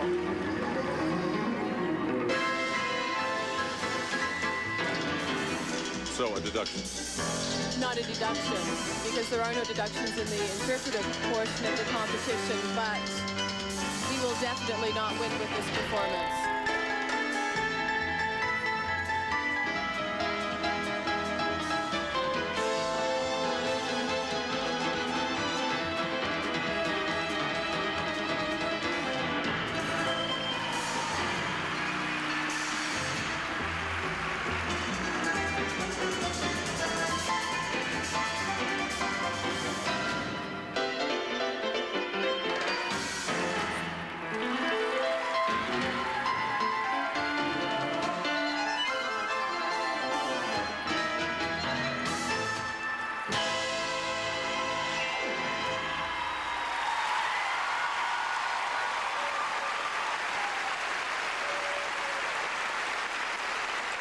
Alexei Urmanov, the Russian, back from a long absence. The unfortunate false start.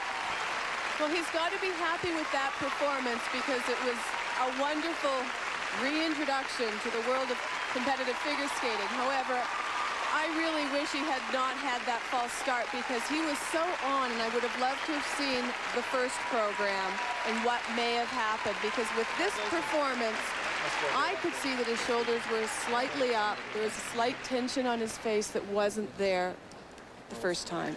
You saw Kurt Browning say congratulations to Todd Eldredge. He knows the deal. Now the numbers are being posted. Interestingly, you're about to see that the Russian judge is going to give the Russian skater 2 5.9s. Meanwhile, the other judges will be more prominent with 5.6s, 5.7s, and 5.8s.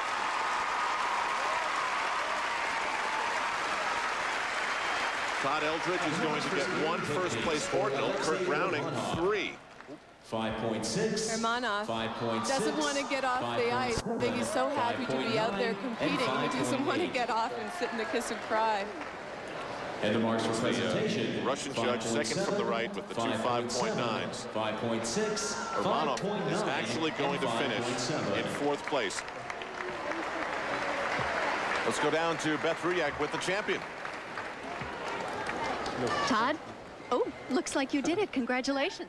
Thank you. Thanks. It was a great night. You know, the short program went well, and this program went pretty well for me, so I was real happy.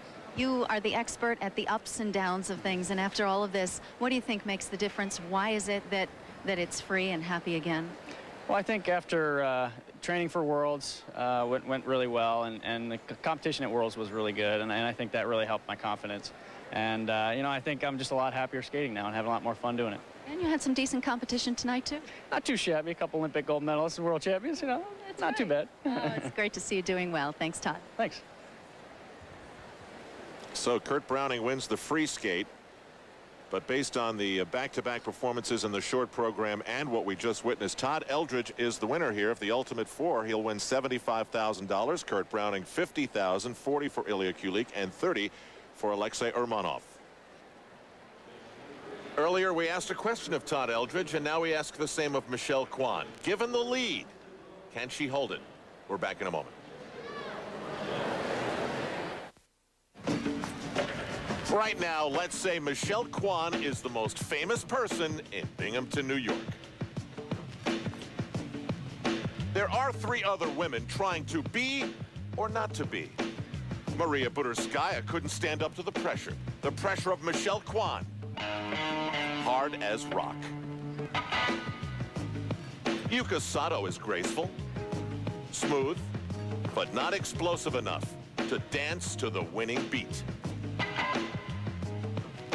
And Irina Slutskaya may be cute, but when the pot's full of money and the cards are on the table, don't try to win with a look. Win with the goods.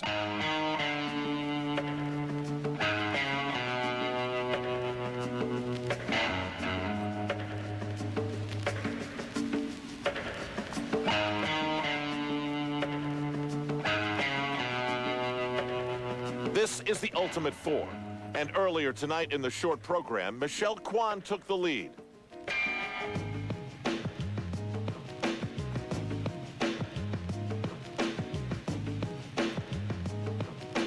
So now she is the proverbial leader, looking to shut the other 3 out, in effect saying, "Get out of my face."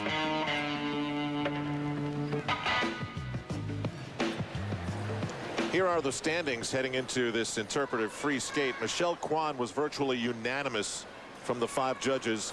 She is in first. Irina Slutskaya of Russia is in second. There was only one number that was flip-flopped in terms of how the judges felt these 4 women should finish. Yuka Sato of Japan third, and Maria Slutskaya fourth. So it is Michelle Kwan's near unanimous standing in first position to win this Ultimate Four in Binghamton, New York. We mentioned how her father, in the absence of Frank Carroll, is her coach. After being on camera through the short program and actually being asked for an autograph, he has sought the refuge of the upper deck. But we still found him. So that's Danny Kwan, who'll watch proudly with his faraway view as his daughter goes to win this competition. Now here's the skate order. Yuka Sato will be the first performer. Then it'll be Maria Slutskaya. And then once again, the draw for the top 2 puts Michelle Kwan third, and then Irina Slutskaya of Russia fourth. All skaters have been asked to leave the ice, except for Yuka Sato, of course.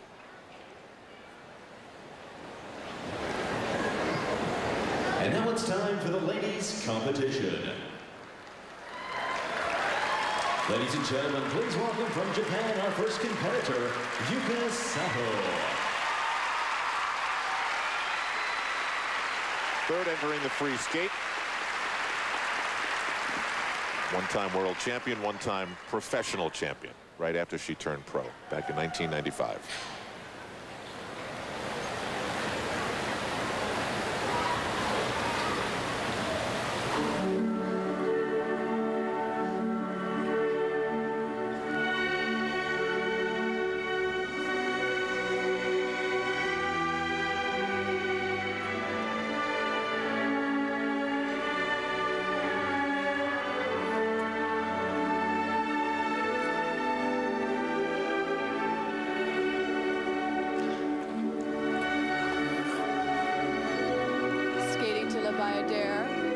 Yuka is a delightful skater, and she opens with a triple toe loop,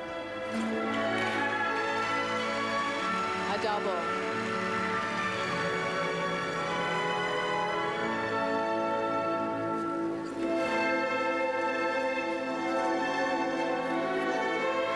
So how does that happen? Did she think before this performance that she would go double instead of triple, or did it happen in progress?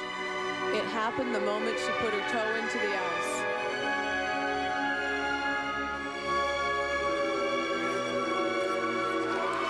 But that was a triple loop.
women are only allowed to execute 3 triples at this event. At the Olympics, you're more likely to see 6 or 7. So is it reduced here to level the playing field? Yes. So that more attention is paid to choreography and musicality.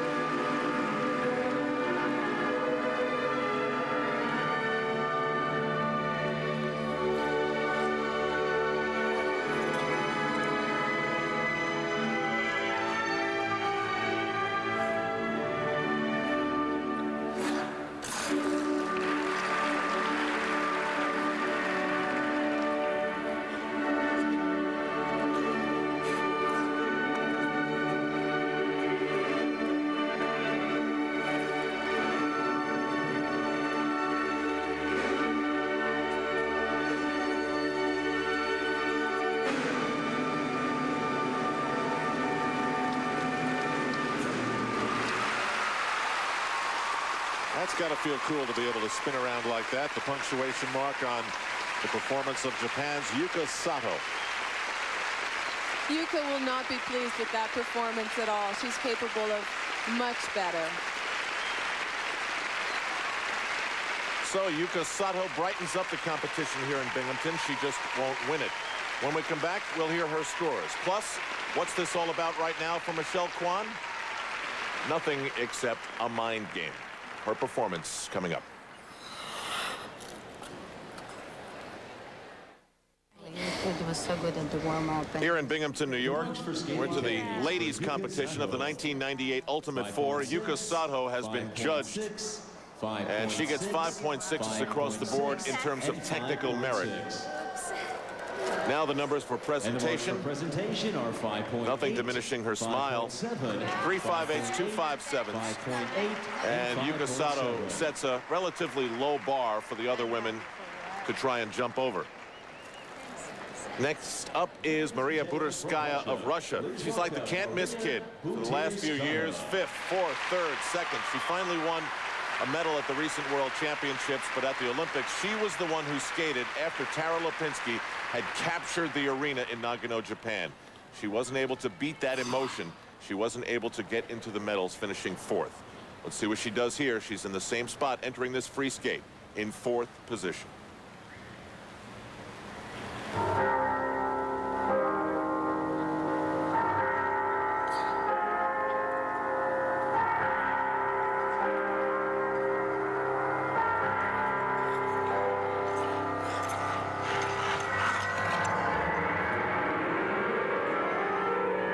With a triple Lutz.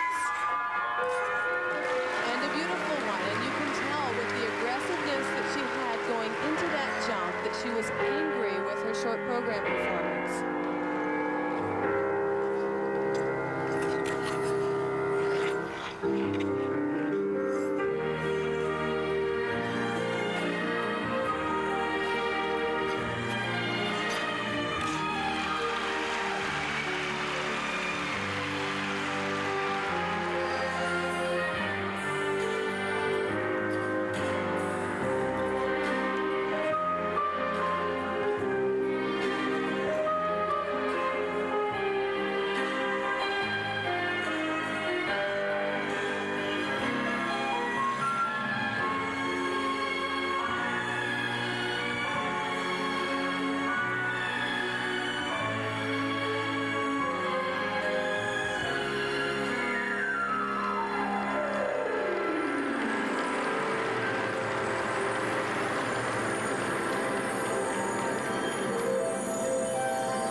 This is a different woman from the short program just a few hours ago.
And if you were a coach, you'd be trying to figure out how she went from the first to this. What happens is she gets angry. She goes out, she's nervous at first, skates poorly, gets angry, skates like this. And this has complicated the lives of the two women still to come, Irina Slutskaya and Michelle Kwan of the United States. Now, Michelle, like the other skaters, has had her day begin like 17 or 18 hours ago. So this is a test of stamina, will, and ability as the arena quiets now and we await the scores of Maria Budurskaya. So the free skate, a far cry from what we saw in the short program when Michelle Kwan blew away the competition. All 5 judges voted her the best when that was done. Now, here are her scores. First, technical merit. This is the perfect format for Maria because it was not so technically demanding that she could reach it and skate her best. And she's an aspiring choreographer, so she was able to show all the in-between, all the choreography and the spins. She was looking at the numbers with very passionate eyes, it appeared, and then she shook her appreciation at the scores, which put her in front of Yuka Sato. And now it's up to Michelle Kwan. Remember, last we saw, Father Danny was in the upper deck. He's going to do a long-distance coaching job for this one. Well, there's nothing anyone can do now except Michelle. It's in her hands, and she knows exactly what to do. From the United And he knows, she knows, he's here.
exquisite about this program is that the jumps are meshed within the choreography.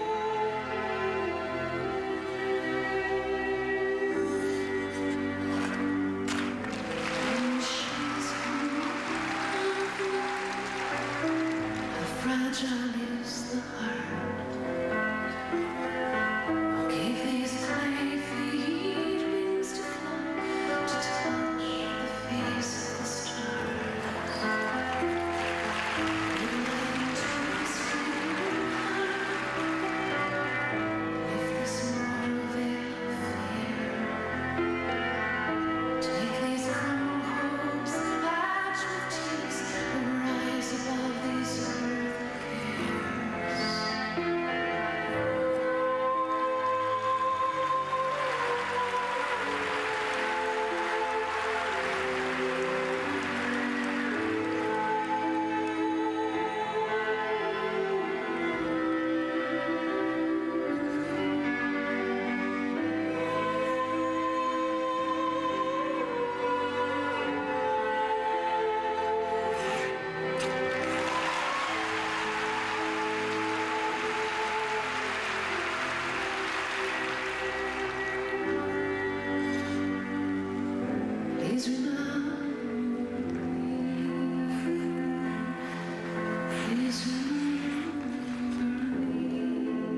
sellout crowd came to see Michelle Kwan be beautiful and near perfect like she was at the Olympics and the World Championships. She gave them what they wanted to see. The best kind of choreography takes you on an emotional ride. Michelle Kwan made us feel something, and that's why she's special. I'll say what, that dad can coach no matter where he watches his daughter perform. Only one more woman to come to challenge what looks like a win here at the Ultimate Four for Michelle Kwan, Irina Slutskaya of Russia. We'll be back in a moment. We are back in Binghamton, New York, and this crowd is about to go nuts. I've gotten a sneak peek at the computer scores, and they're extremely good. They're going to vault Michelle Kwan into first place. 5.9, 5.8. What is also special about this performance is Michelle knows that she's not really being challenged by any of the other women here, and yet she has not lowered her standards. Just a few more sixes to add to the collection.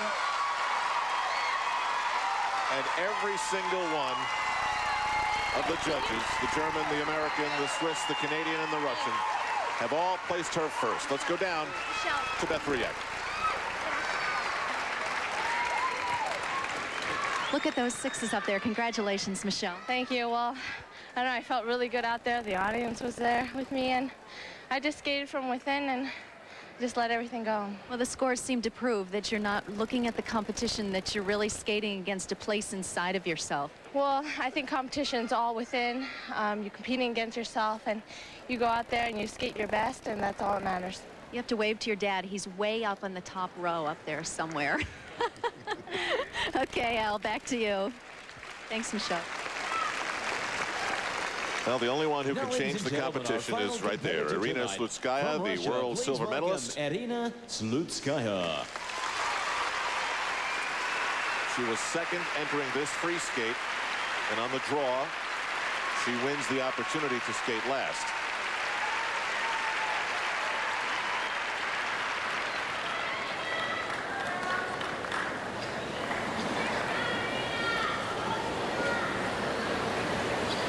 And she will be skating a Russian folk piece.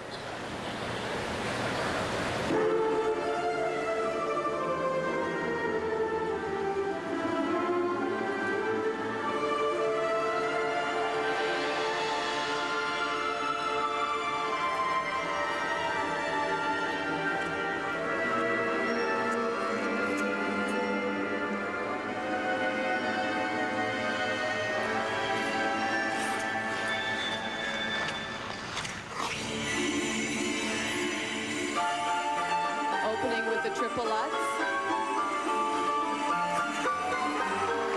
Almost the same mistake as she made in the short program.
choice for her. It's actually a modified version of the long program she skated at the Olympics. And you're like me, right? You like it when a skater uses music that takes us to their home? Absolutely.